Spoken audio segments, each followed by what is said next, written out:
Hello everyone, welcome to my YouTube channel accountancy by Aakash Kaushik. मैं आशा करता हूं कि इससे पहले जो मैंने क्वेश्चन नंबर 1 की अलग वीडियो जो बनाई थी और 2 की जो वीडियो बनाई थी आपको समझ में आ गया होगा। अब हम आए हैं क्वेश्चन नंबर 3 के साथ। इसमें देख रहे हैं आप, क्वेश्चन 3 है, आपको दे रखा है from the following receipt and payment account of Hanuman youth club prepare income and expenditure account for the year ended 31st March 2020 and balance sheet as at that date। मैंने आपको बताया सेशन हमारा एंड हो रहा है 2020 में, और आप यहाँ देख रहे हैं कि सेशन एंड जो हमारा है 31 मार्च 2020 को जो हमारा सेशन एंड हो रहा है उसके अंदर हमें जो 31 मार्च 2020 को एंड होगा उसका नेक्स्ट डे क्या होगा, 1 अप्रैल 2020। इस दिन की जो इन्फॉर्मेशन होगी वो मानी जाएगी क्लोजिंग की। फिर आप ये देख रहे हैं 31 मार्च 2020 को सेशन एंड हो रहा है, स्टार्ट कब हुआ होगा, 1 अप्रैल 2019 को। इससे पहले वाली एक दिन पहले वाली डेट क्या होगी, 31 मार्च 2019। ये दोनों इन्फॉर्मेशन जो हमें इस डेट की मिलेंगी वो हमारी होंगी ओपनिंग की। ठीक है, अब आप देख रहे हैं क्वेश्चन में हमें बैलेंस शीट के बारे में, देखो वो मैंने बताया था कि हमें कौन सी बैलेंस शीट बनानी पड़ेगी, ओपनिंग या क्लोजिंग या फिर दोनों। आप देखेंगे इसमें दोनों बैलेंस शीट बनेगी क्योंकि हमारे पास क्वेश्चन के अंदर ये रिसिप्ट और पेमेंट अकाउंट दे रखा है और हमें क्वेश्चन के अंदर क्या दे रखी है, एडिशनल इंफॉर्मेशन। ठीक है, हमें कैपिटल फंड के लिए ना तो नई बैलेंस शीट बना के दे रखी है क्वेश्चन में, और ना ही हमें कैपिटल फंड की कोई वैसे अलग से जानकारी है। अगर कोई अलग से जानकारी होती तो हम ओपनिंग बैलेंस शीट नहीं बनाते। अब स्टार्ट कर रहे हैं क्वेश्चन एडिशनल इंफॉर्मेशन से। आप यहाँ देख रहे हैं पहला पॉइंट है हमारा कि ऑन 31 मार्च 2020। अब ध्यान दें, अभी मैंने आपको बताया था कि 31 मार्च 2020 की इंफॉर्मेशन आपकी मानी जाएगी क्लोजिंग की। ठीक है, अब आप ध्यान दें कि 31 मार्च 2020 की इंफॉर्मेशन आपको दे रखी है, outstanding salary ₹2000 and prepaid postage charges 1000। यानी आउटस्टैंडिंग एट दी एंड है और प्रीपेड भी एट दी एंड है। अब ध्यान दें, सैलरी की बात हो रही है तो सबसे पहले हम यहाँ देखेंगे कि हमारे क्वेश्चन में हमें सैलरी दे रखी है पेमेंट साइड में, और पेमेंट यानी कि ऑर्गेनाइजेशन का क्या है, एक्सपेंडिचर। तो सैलरी लिखेंगे सबसे पहले 10,000। तो आप यहाँ लिख देंगे 2 सैलरीज, यहाँ लिखेंगे आप 2 सैलरी, और सैलरी कितनी लिखी जाएगी, 10,000। फिर प्लस करेंगे आप outstanding at the and. Outstanding at the and कितना प्लस करेंगे आप, क्वेश्चन में दे रखा था 2,000, ये कितना हो जाएगा हमारा 12,000। उसके बाद आप देखेंगे इसमें एक और चीज़ दे रखी थी हमें, क्या, प्रीपेड पोस्टेज चार्जेस। सबसे पहले देखेंगे प्रीपेड चार्जेस कितने हैं, प्रीपेड चार्जेस है हमारे 4,000 के, ये भी लिखे जाएंगे यहाँ पे 2 प्रीपेड चार्जेस। और कितने थे हमारे प्रीपेड चार्जेस, 4,000। इसके अंदर आप क्या करेंगे, प्रीपेड, और प्रीपेड एट द एंड क्या होता है हमारा, minus prepaid at the end. और कितना माइनस हो जाएगा हमारा, प्रीपेड एट द एंड आप देखेंगे कितना देखा है, प्रीपेड एट द एंड 1,000। यहाँ कर देंगे आप 1,000 को माइनस, तो कितना आ जाएगा ये आपका 3,000। फिर आपको बताया था कि एडिशनल इंफॉर्मेशन 2 जगह जाती है, 2 जगह में आप देखेंगे कहाँ कहाँ जाएगी, आउटस्टैंडिंग और ये एक्सपेंडिचर है आउटस्टैंडिंग, और एंड लिखा हुआ। आप ध्यान दें, मैंने आपको पहले भी वीडियो में बताया है कि जहां आपको बिगिनिंग दे रखा है वो ओपनिंग बैलेंस शीट में जाएगा, जो एंड दे रखा है वो क्लोजिंग बैलेंस शीट में। और यहाँ दोनों में आप देखेंगे एंड लिखा हुआ है, तो दोनों एंड लिखा है, कौन सी बैलेंस शीट में जाएंगे, क्लोजिंग में। ठीक है, उसके बाद क्लोजिंग बैलेंस शीट में जाएंगे, आउटस्टैंडिंग एक्सपेंडिचर है, ऑर्गेनाइजेशन का क्या है, एक्सपेंस है, तो लिखा जाएगा आउटस्टैंडिंग सैलरी। और कितनी आउटस्टैंडिंग सैलरी लिखी जाएगी, 2,000। उसके बाद देखेंगे प्रीपेड एक्सपेंडिचर है हमारा। अब मैंने कोई एक्सपेंस को पहले ही प्रीपेड कर दिया तो मेरा एसेट है, तो यहाँ लिखा जाएगा प्रीपेड। और कौन से एसेट को हमने पहले ही प्रीपेड कर दिया, कौन सा है हमारा, पोस्टेज चार्जेस। ध्यान देंगे कि ये हमारा जाएगा पोस्टेज चार्जेस को प्रीपेड कर दिया, तो प्रीपेड पोस्टेज चार्जेस कितना लिखेंगे आप, 1000। उसके बाद आप यहाँ देखेंगे कि हमारे क्वेश्चन के अंदर हमें दे रखा है सेकंड इन्फॉर्मेशन। हम पहली इन्फॉर्मेशन कर चुके हैं, एडिशनल इन्फॉर्मेशन हमारी फर्स्ट हो चुकी है। फिर नेक्स्ट आएगी ऑन 1 अप्रैल 2019। अब ध्यान दें कि 1 अप्रैल 2019 को भी जो इन्फॉर्मेशन है वो हमारी ओपनिंग की है, ओपनिंग वाली हमारी ओपनिंग बैलेंस शीट में जाएंगी। तो आप ये देख रहे हैं कि 1 अप्रैल 2019 को क्लब के पास क्या है, एक फर्नीचर है 10,000 का, बिल्डिंग है 20,000 की। ओपनिंग की इन्फॉर्मेशन कहाँ जाएगी, ओपनिंग बैलेंस शीट में। तो आप यहाँ लिख देंगे ओपनिंग बैलेंस शीट में कि फर्नीचर है 10,000 का, तो यहाँ लिखेंगे आप फर्नीचर, और जो कितने हैं स्टार्टिंग में 10,000 का। फिर बिल्डिंग आपको दे रखी है 20,000 की, यहाँ लिख देंगे आप बिल्डिंग जो है आपकी 20,000 की। उसके बाद देखते हैं, आपको बताया था कोई भी फिक्स एसेट अगर साल के शुरुआत में दे रखा है तो साल के आखिर तक रहा या नहीं रहा, हमने एडिशनल परचेज किया, सेल किया, डेप्रिसिएशन लगा। सबसे पहले देखेंगे फर्नीचर। साल के शुरुआत में फर्नीचर था हमारे पास 10,000 का। अब हम देखेंगे अपने रिसिप्ट और पेमेंट साइड में, पेमेंट मतलब हमने और खरीदा या नहीं खरीदा। अब पेमेंट साइड में देखेंगे हमने फर्नीचर और खरीदा यानी कि एडिशनल परचेज हुई है। सबसे पहले जो फर्नीचर लिखा हुआ है उसको एज इट इज यहाँ लिख दिया जाएगा और लिखेंगे हम फर्नीचर साल के शुरुआत में कितने रुपए का ऑर्गेनाइजेशन के पास था, 10,000 का। फिर यहाँ पेमेंट साइड में आप देखेंगे यहाँ दे रखा है कि हमने और फर्नीचर खरीदा है 50,000 का, तो आप यहाँ प्लस करेंगे एडिशनल परचेज, तो यहाँ लिखेंगे आप एडिशनल परचेज, ऑर्गेनाइजेशन ने और फर्नीचर खरीदा है 50,000 का। तो अब ऑर्गेनाइजेशन के पास फर्नीचर हो गया 60,000 का। उसके बाद देखेंगे इसकी सेल की है या नहीं, यहाँ देखें सेल ऑफ फर्नीचर, सेल की है, और हरदम आप यहाँ लिखेंगे बुक वैल्यू, माइनस कर देंगे और यहाँ लिखा जाएगा सेल।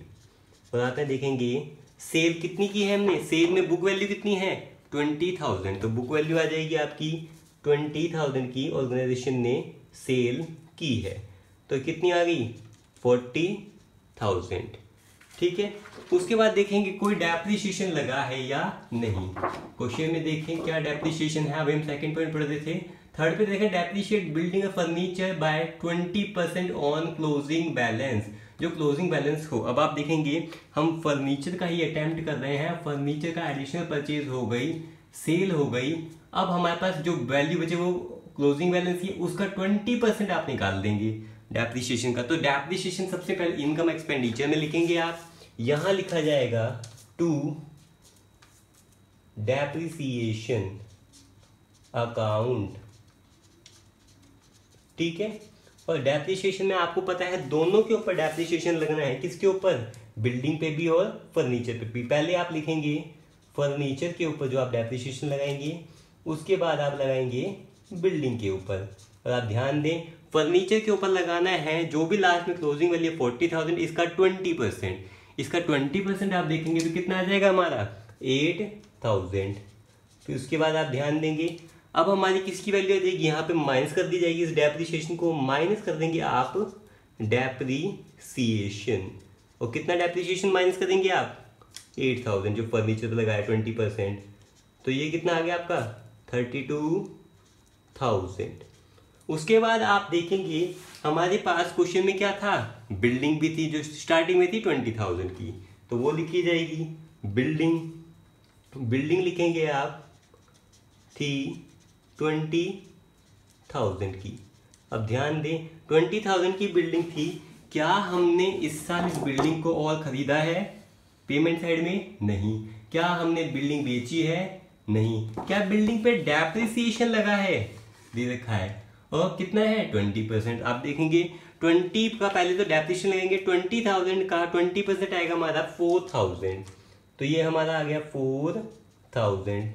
और टोटल डेप्रिसिएशन कितना आ गया 12,000 फिक्स्ड एसेट्स पर। बिल्डिंग का डेप्रिसिएशन यहाँ से माइनस हो जाएगा, माइनस कर देंगे डेप्रिसिएशन, और ये कितना है हमारा 4,000। बाहर बिल्डिंग की वैल्यू जो लास्ट में बची है वो है 16,000। अब आप यहाँ पे देखेंगे हमने तीनों पॉइंट हमारे जो एडिशनल इंफॉर्मेशन है इसे तीनों पॉइंट कर दिए हैं, और इनके इफेक्ट दो जगह मिनिमम जाते हैं वो भी हमें शो कर चुके हैं। एडिशनल इंफॉर्मेशन करने के बाद हम करते हैं क्या, रिसिप्ट साइड देखते हैं। रिसिप्ट साइड में हम देखेंगे सबसे पहले है बैलेंस ब्रॉट डाउन और balance carried down. Balance brought down जाता है हमारा ओपनिंग बैलेंस शीट में। ओपनिंग बैलेंस शीट में लिखेंगे कैश, और कितना लिखेंगे 30,000। यहाँ लिखा जाएगा हमारा कैश, और कितनी है इसकी वैल्यू 30,000। उसके बाद हम देखेंगे यहाँ पे हमें दे रखा है बाय बैलेंस कैरिड डाउन, ये जाता है क्लोजिंग बैलेंस शीट में। यहाँ पे लिखेंगे कैश, और ये हमारा जाएगा 5,000। उसके बाद आप देखेंगे लाइन वाइज चलेंगे। बैलेंस लिखने के बाद दोनों के ओपनिंग क्लोजिंग के बैलेंस के बाद जाएंगे सब्सक्रिप्शन का पैसा मिलता है बाय सब्सक्रिप्शन 40,000। यहाँ लिखा जाएगा बाय सब्सक्रिप्शन, और ये सब्सक्रिप्शन की कितनी अमाउंट रिसीव हुई है आपको 40,000। उसके बाद आप यहाँ देख रहे हैं गवर्नमेंट ग्रांट, मतलब क्या होता है गवर्नमेंट की तरफ से जो मिलती है, मतलब किसी भी एनपीओ वगैरह को उसे गवर्नमेंट ग्रांट कहते हैं, वो रेगुलर बेसिस पे मिलती ही रहती है बाय गवर्नमेंट ग्रांट। यहाँ लिखा जाएगा कितनी गवर्नमेंट की तरफ से हेल्प मिली है बाय गवर्नमेंट ग्रांट, और ये कितनी हेल्प मिली है 11,000। उसके बाद आप यहाँ देखेंगे यहाँ देखा सेल ऑफ फर्नीचर, ये हमारा हो चुका है फर्नीचर का, पर ध्यान दें कि फर्नीचर जिसकी बुक वैल्यू 20,000 थी और हमने सेल 18 में किया, यानी कि हमें क्या हो गया लॉस, और लॉस हम शो करेंगे कहाँ, इनकम एक्सपेंडिचर में। ठीक है, क्या लिखेंगे to loss on sale of furniture. ठीक है, और कितना लॉस हुआ हमें 2,000 का। उसके बाद आप देखेंगे कि हमें यहाँ दे रखी है सारी चीजों की, फिर देखा है to interest received on fixed deposit. बच्चे ये नई चीज है इस क्वेश्चन की, जिसके लिए क्वेश्चन मोस्टली हमारा हो रहा है, बाकी चीजें हम कर चुके हैं। कि इंटरेस्ट मिला है हमें फिक्स्ड डिपॉजिट पे, यानी कि हमने कहीं पर हमने पहले पैसा डिपॉजिट किया होगा। ध्यान दें फिक्स्ड डिपॉजिट यानी कि पेमेंट करिए, हमने फिक्स्ड डिपॉजिट किया था 30,000 का, और कब किया था 1 अक्टूबर 2019 को, और उसके ऊपर हमें कितना इंटरेस्ट मिलना था 10% पर एनम के हिसाब से। अब ध्यान देंगे इसके बारे में, आप यहां देखेंगे क्वेश्चन को कि मैंने फिक्स्ड डिपॉजिट किया था, हमारी ऑर्गेनाइजेशन ने एनपीओ ने फिक्स्ड डिपॉजिट किया था 30,000 का, कब ऑन 1 अक्टूबर 2019 को। उसके हिसाब से हमें 10% की जो अमाउंट मिल रही थी, जो इंटरेस्ट मिलना था, अब आप देखेंगे फिक्स्ड डिपॉजिट था 30,000 का, उसका रेट है 10% यानी कि 10/100 इंटू में हमने टाइम किस लिए लिया है, क्योंकि हमने अक्टूबर में, यानी कि अक्टूबर नवंबर दिसंबर जनवरी फरवरी मार्च, हमारे मार्च में सेशन ऐड हो रहा है, 6 मंथ हमने यहाँ कैलकुलेट किए। जब कैलकुलेट करेंगे तो हमें इंटरेस्ट मिलना चाहिए था 1,500, बट आप यहाँ देखिए हमें जो इंटरेस्ट मिला है, हमें मिलना चाहिए था 1,500, और हमें रिसिप्ट साइड में interest received on fixed deposit मिला है 1,000। अब ध्यान दें 1,000 मिला है और मिलना कितना चाहिए था 1,500, यानी कि यहाँ देखिए कि इंटरेस्ट मिला है 1,000 और 15 मिलना चाहिए, कि जो पैसा भी मिलना बाकी है उसे कहते हैं एक्रूड इंटरेस्ट 1,500। ठीक है, तो जो पैसा मिलेगा वो लिख दिया जाएगा यहाँ पे। अब यहाँ लिखेंगे आप बाय इंटरेस्ट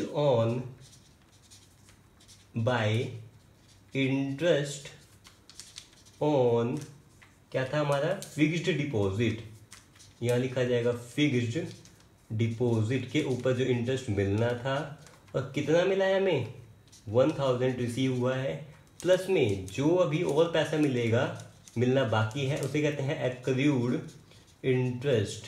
कितना है हमारा 500, टोटल कितना आ गया 1,500। अब ध्यान दें ये दो जगह जाता है, देखो फिक्स्ड डिपॉजिट आपने किया है तो ये एक तरह के एसेट है हमारा, तो यहाँ जाएगा आपका फिक्स्ड डिपॉजिट, और फिक्स्ड डिपॉजिट आप कर देंगे यहाँ पे कितना है आपका 30,000, प्लस जो पैसा फ्यूचर में मिलेगा यानी कि एक्रूड, अभी मिलना बाकी है जो पैसा, एक्रूड इंटरेस्ट कितना है 500, बाहर आ जाएगा आपका 30,500। उसके बाद आप क्वेश्चन में देखेंगे ये हमारी रिसिप्ट साइड भी हो गई, एडिशनल इंफॉर्मेशन भी होगी। अब आते हैं पेमेंट साइड पे। सैलरी हमारा हो चुकी है, पोस्टेज चार्जेस हो चुके हैं, ट्रैवलिंग एक्सपेंस लिखेंगे हम यहाँ पे टू ट्रैवलिंग, यहाँ लिखा जाएगा टू ट्रैवलिंग एक्सपेंसेस। और कितने ट्रैवलिंग एक्सपेंस हैं हमारे 1000 के, ये भी लिख दिए जाएंगे। उसके बाद आप देखेंगे फिक्स डिपॉजिट हो चुका है, फर्नीचर हमारा हो चुका है, सारी चीज़ें हो गई। अब क्या करेंगे हम टोटल, अब इसका टोटल करेंगे आप, इसका टोटल आएगा 52,500। उसके बाद आप यहाँ दोनों साइड में बराबर करने के लिए लिख देंगे 52,500। इनकम ज़्यादा जनरेट हुई है, अब यहाँ लिखेंगे टू सरप्लस, और सरप्लस के अंदर आप यहाँ देखेंगे सरप्लस ऑर्गेनाइजेशन का आया है 22,500। उसके बाद आप क्या करेंगे 22,500 के बाद आप यहाँ देखेंगे हमारी ओपनिंग बैलेंस शीट। अब ओपनिंग बैलेंस शीट के अंदर आप देखेंगे टोटल जो हो रहा है वो हमारे यहाँ का आ रहा है 60,000, यहाँ पर भी लिखेंगे आप 60,000। तो जो यहाँ को बैलेंस करने के लिए हमने यहाँ लिख दिया 60,000, जिसे हम क्या बोलते हैं कैपिटल फंड। अब कैपिटल फंड हमारा यहाँ पर भी आता है क्लोजिंग बैलेंस शीट में, क्या लिखा जाएगा कैपिटल फंड। और कैपिटल फंड कितना बना है 60,000। अगर यहाँ पर क्वेश्चन में हमारे पास क्या होता सरप्लस है तो प्लस किया जाएगा, डेफिसिट होता तो हम क्या कर देते माइनस, सरप्लस है आप क्या कर देंगे प्लस कर देंगे आप सरप्लस। और सरप्लस कितना दे रखा है आपको 22,500। ये कितना आ जाएगा आपका, टोटल करेंगे आप इसे 82,500। जब हम दोनों साइड का टोटल करेंगे हमारा आ जाएगा 84,500। यहाँ पर भी आएगा आपका 84,500। आपको इस क्वेश्चन में कहीं पे कोई भी डाउट हो आप कमेंट सेक्शन के अंदर कमेंट करके मेरे से पूछ सकते हैं। Thank you.